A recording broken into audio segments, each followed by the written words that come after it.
Yeah, okay, with the colder weather comes lower air pressure in your tires. The light was on this morning when I got in the truck. I need to put some air in these tires.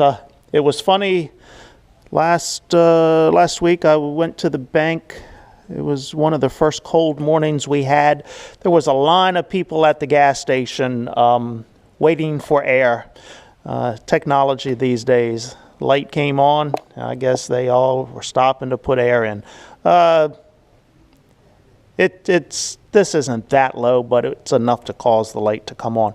But the question I have, anybody else out there driving a Ram truck, do you have a problem with it pulling to the right?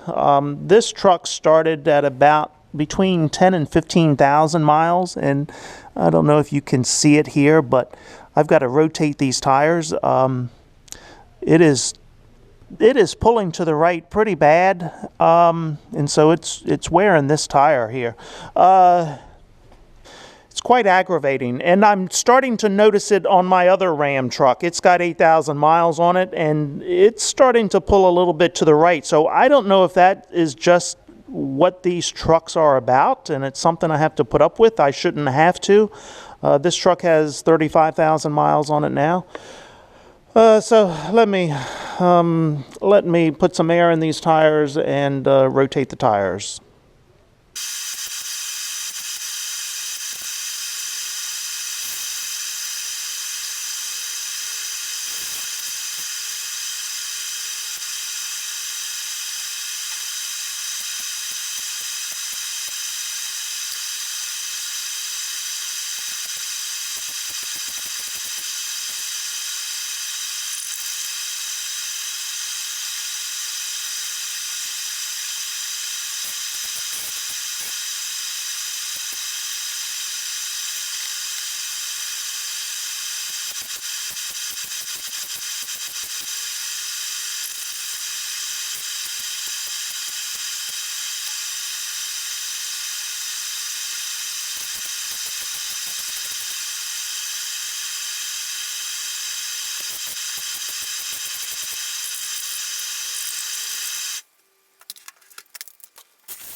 There we go, all aired up and all rotated.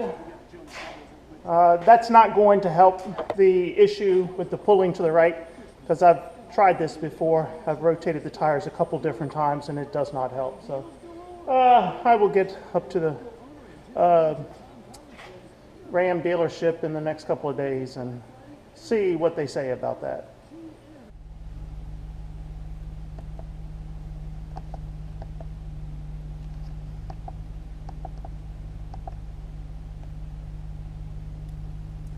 There we go, where we need to be. Oh, 86. I don't remember putting that much in there, but hey, they're all at 80 or better, so we're good.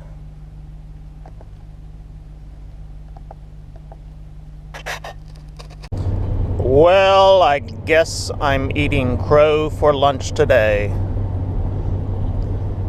The rotation of the tires yesterday seems to have fixed the pulling to the right on this truck. So apparently I've got two bad tires on this truck. I had talked to a retired guy who did front end alignments for years and years. He knew his stuff, and so after I'd had this problem with the truck and had the alignment done by the dealership on the truck and it didn't fix the issue, I talked to this guy. First thing he told me was, hey, you've got a bad tire. You've got a cord or something broken in the tire. He said you can't align these trucks. There's no aligning to them. So that's when I went home and I rotated the tires, and I still had the issue with it pulling hard to the right. See, it's really not pulling to the right now. I can let go of the steering wheel. Oh hell, previously I'd have been over in that ditch by now.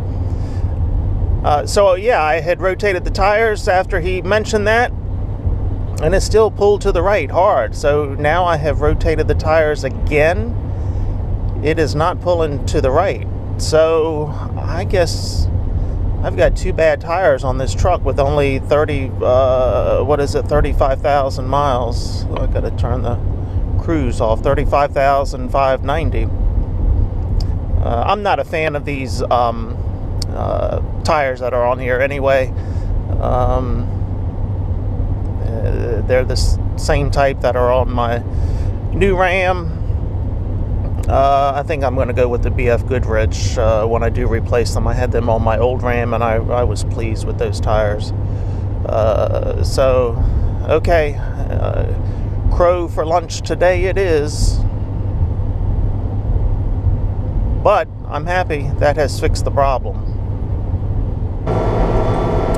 And this is one of the reasons I am moving out of this place.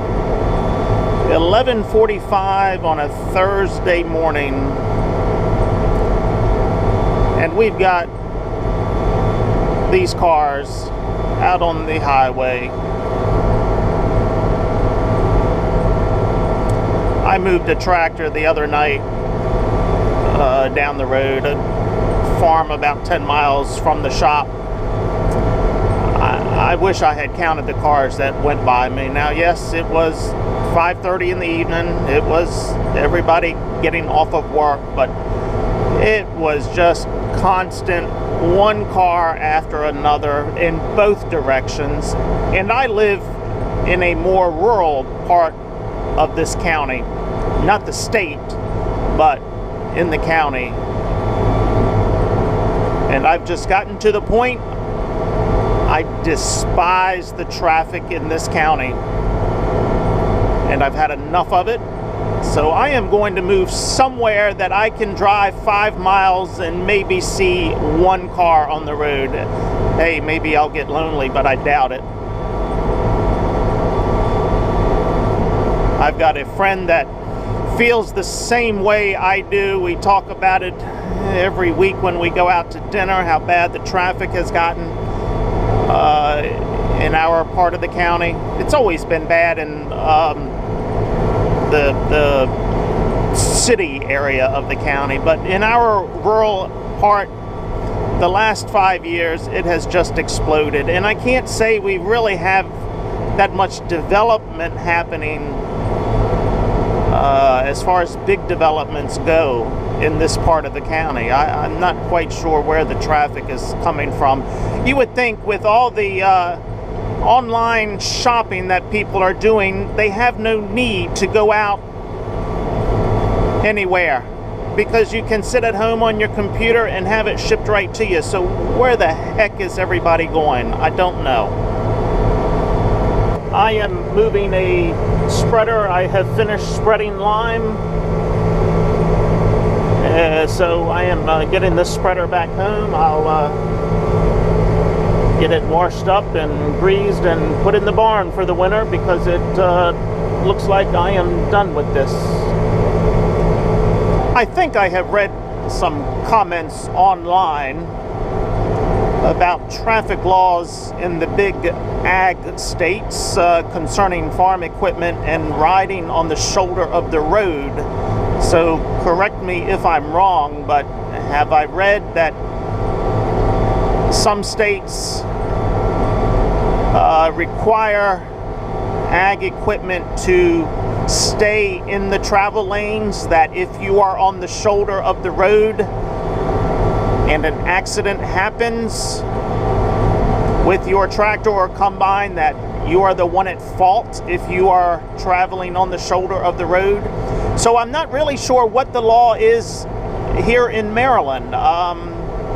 It does make me think, but oh my gosh, if I were to stay in the travel lane with a tractor moving at 20 miles an hour and let the traffic pile up behind me, oh my gosh, there would be a lot of upset people with me. You know, I have, even riding on the shoulder, I've had people go by me and give me the finger as they go by if they have to wait you know, 30 seconds to get around me, even with me riding on the shoulder. Sometimes the shoulder isn't wide enough that I can stay completely on it, and I'll have to ride the white line. So yeah, give me some comments about what the law is in other states.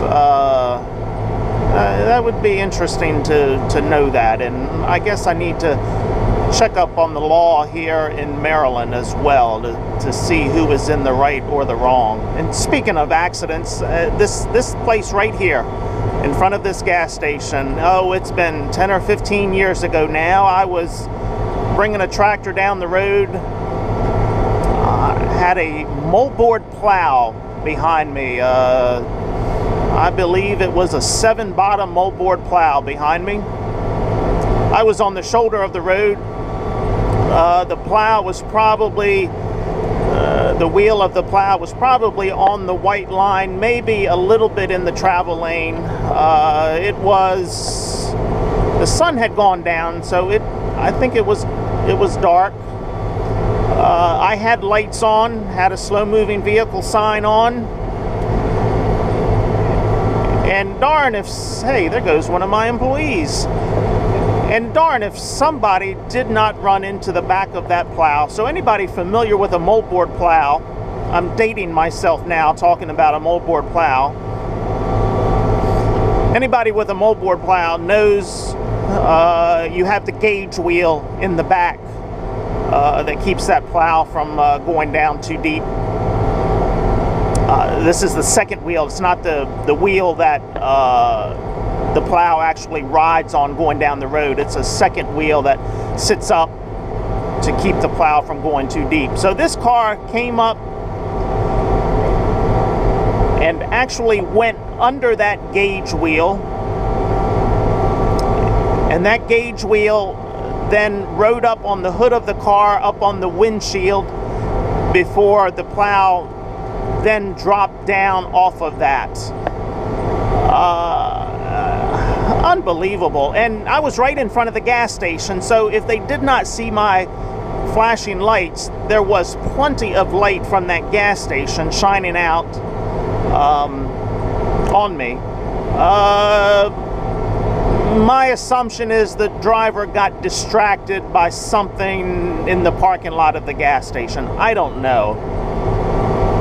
So the driver pulled over, I pulled over, and they admitted fault. We called no police.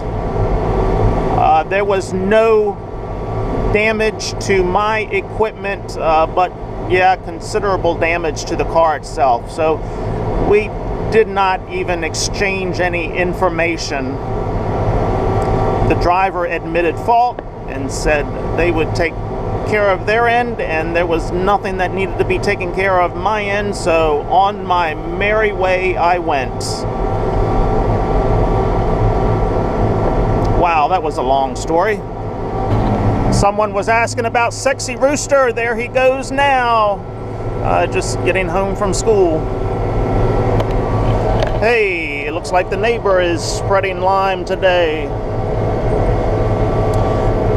They had wanted to rent my spreader to spread lime, and I told them that was not a problem, but I had another neighbor that was renting it first, and then I had 100 ton to spread.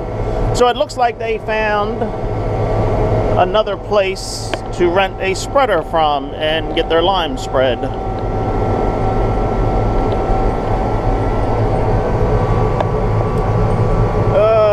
Looks like they're almost done, probably down to one more spreader full or thereabouts. I think they had 2 piles there, so about 48 ton. I just called my favorite pizza joint to see if they serve crow, but they don't. So let me keep looking for a place to serve crow, because it is lunchtime.